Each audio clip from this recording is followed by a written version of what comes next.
नोरमा group, जो सोचता है वो करता है।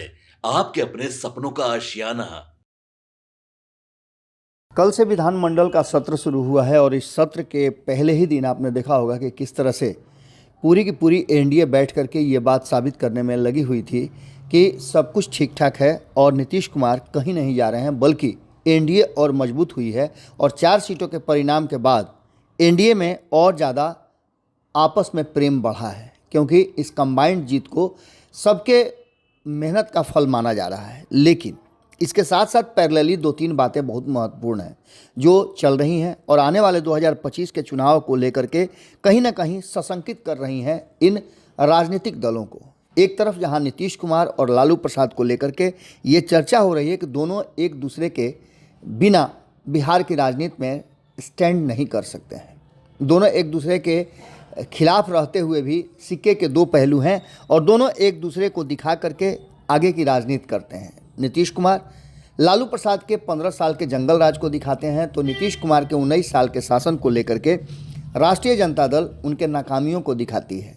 भारतीय जनता पार्टी के साथ रह करके वो किस तरह से घाटा कर रहे हैं खास समाज का, इसको लेकर के पूरी तरह से उन पर हमलावर रहती है। अब जबकि एक और बड़ी बात हो गई है और आपने देखा होगा कि पिछले सत्र में लोकसभा में वक्फ बोर्ड बिल पास किया गया। इस बिल के बाद लगातार ये चर्चा चल रही थी कि नीतीश कुमार क्या फैसला लेंगे। आपको याद होगा कि इस बिल के पास होते ही सबसे पहले, माफ़ कीजिएगा, इस बिल के सदन के पटल पर रखे जाने के बाद जब किरण रिजिजू ने रखा तो उसके बाद से तुरंत एक्शन में टीडीपी आई। चंद्रबाबू नायडू की पार्टी ने इस बिल को पेश होते ही उसे जेपीसी को सौंपने की बात कह दी, यानी कि उन्होंने अपना स्टैंड सीधे तौर पे क्लियर कर दिया। भारतीय जनता पार्टी भी नहीं चाहती है कि इस तरह का कोई टकराव हो, क्योंकि ये पहली बार ऐसा देखने को मिल रहा है जहां नीतीश कुमार और चंद्रबाबू नायडू के कंधे पर सवार होकर के नरेंद्र मोदी की सरकार चल रही है। संसद में शीतकालीन सत्र में कहा यह जा रहा है कि जेपीसी ने अपना रिपोर्ट तैयार कर लिया है और ये बिल पेश किया जाएगा, और पेश ही नहीं किया जाएगा, इसको पास कराने की कोशिश भी सरकार के द्वारा किया जाएगा। आपको बता दें कि इन सारी चीज़ों को लेकर के लगातार ये चर्चा चल रही थी। शीतकालीन सत्र जहां एक तरफ बिहार में शुरू हो गया है, वहीं केंद्र में भी लोकसभा और राज्यसभा का सत्र शुरू हो गया है और संसद के सेंट्रल हॉल में संविधान दिवस की 75वीं वर्षगांठ पर एक खास कार्यक्रम आयोजित किया गया था। उसके तहत आपको बता दें कि इस पर भी कहीं ना कहीं चर्चा शुरू हो गई थी। आपको बता दें कि ये पूरी की पूरी कहानी एक तरफ इशारा कर रही है कि भारतीय जनता पार्टी चाहती है कि 2025 के चुनाव से पहले ये सब कुछ हो जाए। लेकिन इन सब के बीच इस बिल के सदन में आने और इस महत्वपूर्ण बिल के साथ और भी कई बिल के होने का भी बात कहा जा रहा है। सत्र के दौरान केंद्र सरकार कई महत्वपूर्ण विधेयक को संसद में पारित कराने पर का प्रयास करेगी। इसमें बैंकिंग नियम संशोधन विधेयक है, रेलवे संशोधन विधेयक शामिल किया गया है, जिन्हें लोकसभा में पिछले सत्र में पेश किया गया था और इसमें पारित कराने की कोशिश की जाएगी। राज्यसभा में भारतीय वायुसेना विधेयक पेश किया जाएगा, जिसे मानसून सत्र में लोकसभा की मंजूरी मिल गई थी। कई महत्वपूर्ण विधेयकों पर कांग्रेस समेत कई विपक्षी दल ऐतराज कर सकते हैं। ऐसे में संसद का शीतकालीन सत्र पहले से ही कहा जा रहा है कि हंगामेदार होगा। लेकिन आपको बता दें कि महाराष्ट्र, झारखंड और 13 राज्यों में उपचुनाव के रिजल्ट के बाद भारतीय जनता पार्टी काफ़ी आशान्वित है। महाराष्ट्र में उसकी ज़बरदस्त जीत हुई है और 23 नवंबर को रिजल्ट आ चुका है। उस रिजल्ट के बाद से भारतीय जनता पार्टी का प्रदर्शन बेहतर हुआ है। इसके आधार पर कहा यह जा रहा है कि आने वाले समय में भारतीय जनता पार्टी कई ऐसे विधेयक और कई ऐसे बिल ला सकती है जिसको लेकर के उनके साथी दलों की आपत्ति भी हो सकती है। इसी क्रम में आपको हमने बताया भी था कि जब 20 तारीख को बिहार में वक्फ संशोधन बिल को लेकर के जेपीसी की मीटिंग थी और यहाँ के लोगों से अब उनकी राय लेने के लिए आ रहे थे, तो अचानक से वो मीटिंग कैंसिल कर दी गई थी। इसके पीछे बताया जा रहा था कि फैसला नीतीश कुमार का है। इधर वक्फ संशोधन बिल को लेकर के नीतीश कुमार के स्टैंड को भी कहा गया है कि वो क्लियर करें, और इसके पहले हमने आपको खबर में बताया था कि किस तरह से मुस्लिम जो संगठन है वो नीतीश कुमार और चंद्रबाबू नायडू पर दबाव बना रहे हैं। उनका कहना यह है कि हमारे वोटों पे वो सरकार में आते हैं जीत करके आते हैं, उनके लोग जीत करके आते हैं और हमें ही वो दरकिनार कर देते हैं। अब जबकि ये सब कुछ चल रहा है, वहीं बिहार, झारखंड व उड़ीसा के अमीर शरीयत शाह मुंगेर खानकाह रहमानी के सज्जाद नसीर हजरत अहमद वली फैज़ल रहमानी ने सोमवार को all India Muslim personal law board की सदस्यता, कार्यकारिणी और सचिव पद से इस्तीफा दे दिया है। यह निर्णय उन्होंने विचार विमर्श और व्यापक परामर्श के बाद लिया है। अपने इस्तीफे में उन्होंने पिछले 2 वर्षों से बोर्ड के सदस्यों के साथ शरीयत की हिफाजत और देश भर में मुसलमानों के अधिकारों और सम्मान को बढ़ाने की संघर्ष का उल्लेख किया है। उन्होंने कहा कि यह उनके लिए गर्व का विषय था कि वह इसका हिस्सा बने। हजरत ने कहा कि वर्तमान परिस्थितियों में बोर्ड के आंतरिक संचार, निर्णय लेने की प्रक्रिया, पूर्वजों की इस्लामी सोच, बोर्ड के उद्देश्य और इमारत शरिया के साथ सामंजस्य की कमी के कारण उन्होंने अपनी जिम्मेवारियों को प्रभावी ढंग से निभाने में असमर्थता महसूस कर रहे थे। इसके साथ साथ उन्होंने ये भी कहा कि बोर्ड का अध्यक्ष महासचिव के साथ प्रभावी सामंजस्य स्थापित नहीं कर रहे थे। इतना ही नहीं, उन्होंने वक्फ बोर्ड पर भी अपनी प्रतिक्रिया दी और कहा कि ये दुखद है कि हमारे मामलों में लगातार दखलंदाजी की जा रही है और हम कुछ नहीं कर पा रहे हैं। आपको बता दें कि ये सब कुछ कहीं ना कहीं जो हो रहा है उसको लेकर के खास करके एक मुस्लिम समाज जो है वो काफ़ी नाराज नज़र आ रहा है। उन्होंने लॉ बोर्ड के मिशन और प्रयासों की सराहना की, लेकिन उसके साथ साथ उन्होंने कई तरह की कमियों का भी उल्लेख किया।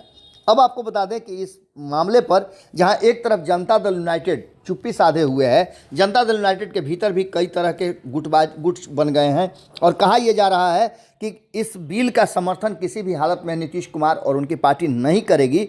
वहीं दूसरी तरफ आपको बता दें कि केंद्रीय मंत्री ललन सिंह एक बार फिर से बिहार में राजनीति गरमा दिए हैं। ललन सिंह ने रविवार को मुजफ्फरपुर की एक सभा में कहा कि अल्पसंख्यक समुदाय नीतीश कुमार को वोट नहीं देता। उनका बयान आने के बाद विधानसभा सत्र के पहले ही दिन सोमवार को ही सदन में बाहर सत्ता पक्ष और विपक्ष के बीच जमकर तकरार हुई। सत्ता पक्ष ने जहां ललन सिंह के बयान पर सफाई दी, वहीं विपक्ष ने इसकी निंदा भी की है।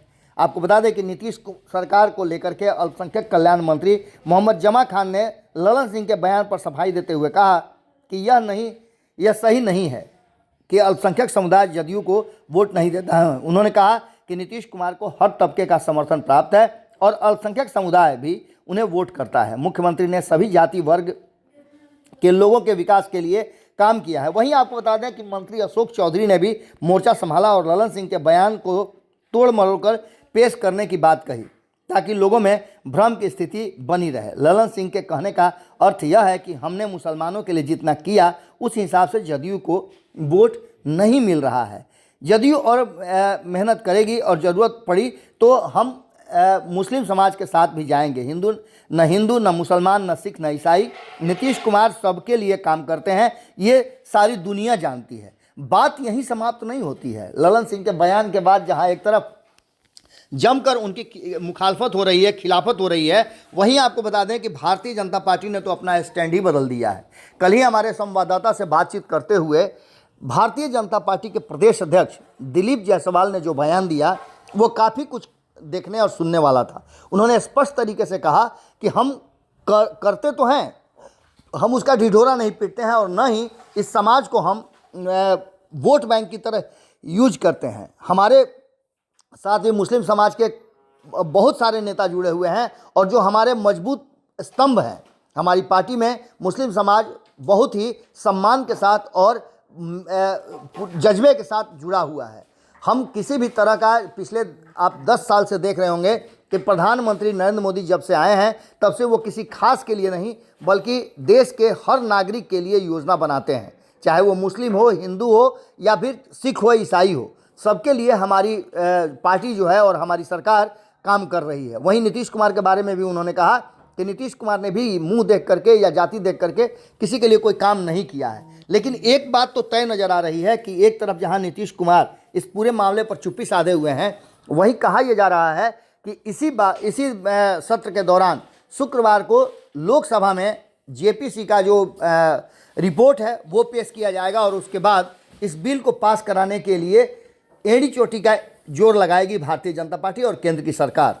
ऐसे में नीतीश कुमार का स्टैंड सब जानना चाहते हैं। नीतीश कुमार के स्टैंड को लेकर के कहीं ना कहीं हम आपको लगातार बता रहे हैं कि मुस्लिम समाज जो है, मुस्लिम बोर्ड जो है, मुस्लिम संगठन जो है, वो लगातार नीतीश कुमार पर दबाव बना रहे हैं कि वो अपना स्टैंड क्लियर करें।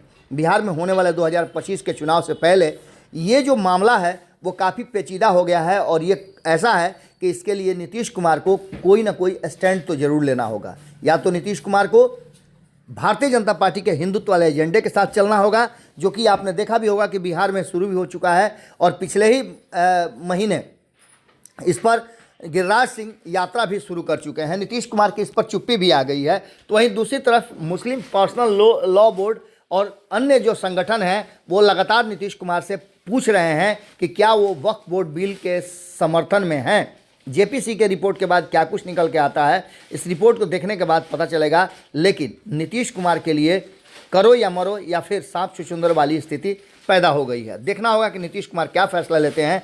कहा तो ये जा रहा है कि शुक्रवार का दिन नीतीश कुमार के लिए आखिरी दिन भी हो सकता है एनडीए घटक दल के साथ, यानी एनडीए के नेता के रूप में।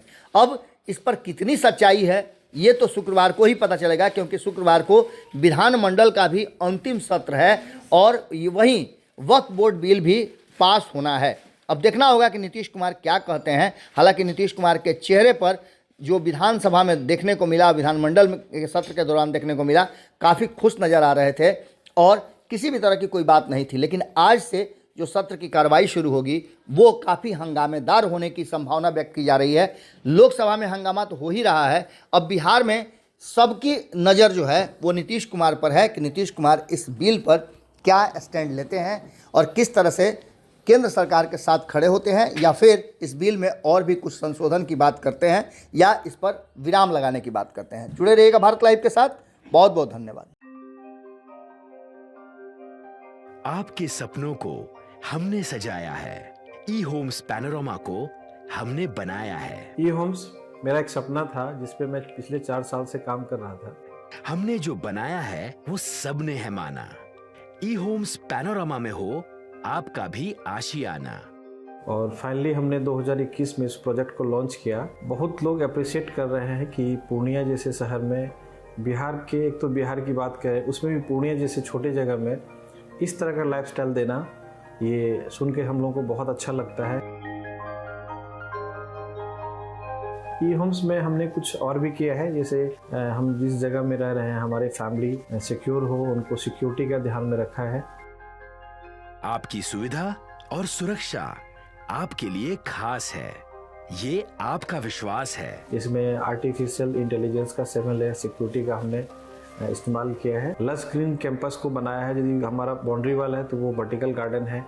ये जितनी भी फैसिलिटी होता है एक इंटरनेशनल टाउनशिप में ई होम्स है, ये हम लोग विश्वास नहीं कर पा रहे हैं। जो भी हमारे मित्र दोस्त या जो भी हमारे बाहर के बाहर आते हैं तो हम लोगों को बहुत अच्छा सुनने को मिलता है और बहुत अच्छा क्रेडिट मिल रहा है। वो सारा हमने सिर्फ एक बिल्डिंग नहीं बनाया, हमने एक बहुत अच्छा लाइफस्टाइल दिया ई होम्स में, और मेरा एक सपना था जिसको मैं आज फुलफिल होते हुए देख पा रहा हूँ। ये आपका आवास है। ई होम्स पैनोरामा में अब आपका निवास है। E homes panorama, luxurious lifestyle redefined. Panorama group, जो सोचता है वो करता है। अगर ये वीडियो पसंद आई और वह बिहार के राजनीति और बिहारियत से सरोकार रखेनी तो सब्सक्राइब बटन दबा के चैनल के सब्सक्राइब कर ली। ओजे एगो घंटी बा, ओकरा बटन दबा देला से कुल सटीक और मारक खबर रुआ मुफ्त में मिल जाई। अगर रुआ पत्रकारिता के हमनी के नया प्रयोग में सहयोग कर चाहतानी तो ज्वाइन बटन दबा दी। पेटीएम नंबर नोट कर ली 9386816700।